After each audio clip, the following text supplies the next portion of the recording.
Okay, good afternoon, students. Today we are going to see the topic about shortest job first. This comes under the CPU scheduling algorithms. Generally, what is shortest job first algorithm? Is a scheduling algorithm is the process which can have the lowest burst time can execute can allocate the CPU.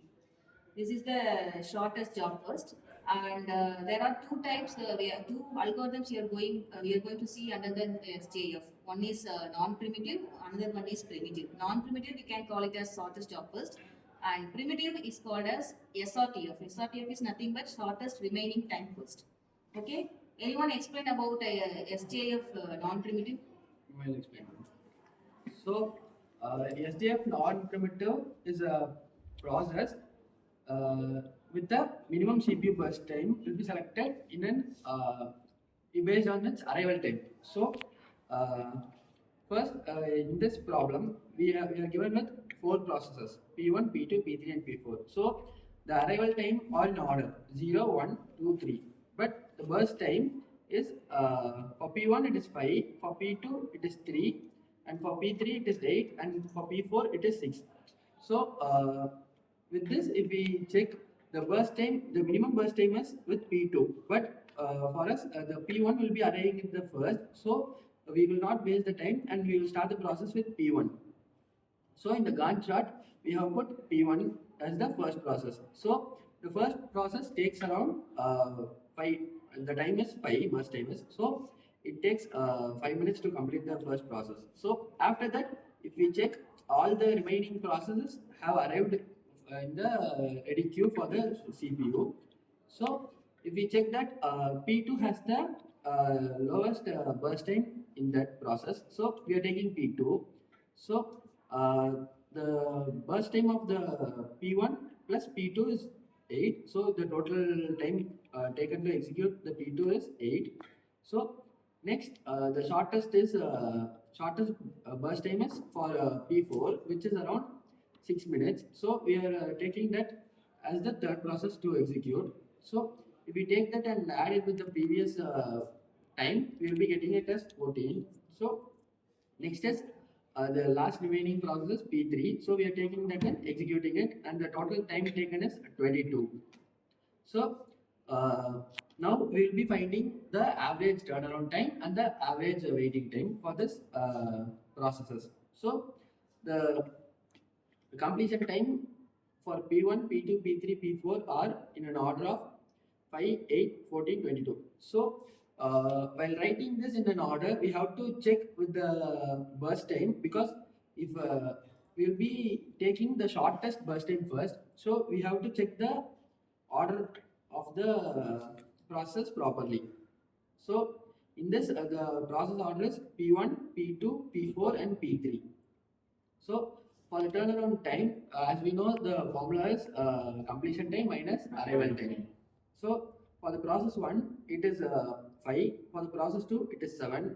For the process 4, it is 12. And for the process 3, it is 19, the turnaround time. So the average for this is, we'll be adding everything, 5 plus 7 plus 12 plus 19 divided by, we have 4 processes, so we'll be dividing it by 4, which is equal to,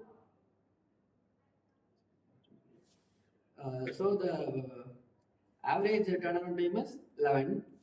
So now if we go with the waiting time, the waiting time formula is turnaround time minus burst time. So the waiting time is the time where if a process enters the CPU and which is waiting in the ready queue to be executed. So now we minus the turnaround time with the completion time. For the process 1, the waiting time is 0 because it arrives in the first position. For process 2, it is 4. It will be waiting until the first process is completed. And for the process 4, it is 4. And for the process 3, it is 13. So the average waiting time is 5.25. So this is the SJF. So now my friend will continue with the SRTF. So the SRTF is shortest remaining time first. The SRTF is like primitive technique. It's leaving the process when a new process with a low burst times arises. So it's a very easy process. Take the 5 minutes of process 1 and then it goes to the process 2 will arrive in the first minute. Then the process 1 leaves the process and process 2 continue to until execution. After executes process 2, it comes back to the process 1. Then it executes process 4 and process 3. Same like the formulas of turnaround time and waiting time, we can find the average turnaround time and waiting time. That's all. Thank you. Which one will give the better performance? Either SJF or SRTF? Ma'am, SRTF. Why it will give the better performance? Because the Wait time is- arrival time will be lesser. Average waiting time is very Lesser than SJF. Why? Because means in SJF we doesn't consider about the next minute of the process arrival time. In SRTF, the first minute the another process will come, which is the existing process is executing. The first minute the another process will come, the executing process will be hold, the next upcoming process will be executed. So that's why we are saying SRTF will give the better performance. Why? Because it doesn't make any starving. That's why we said SRTF is will give the better performance.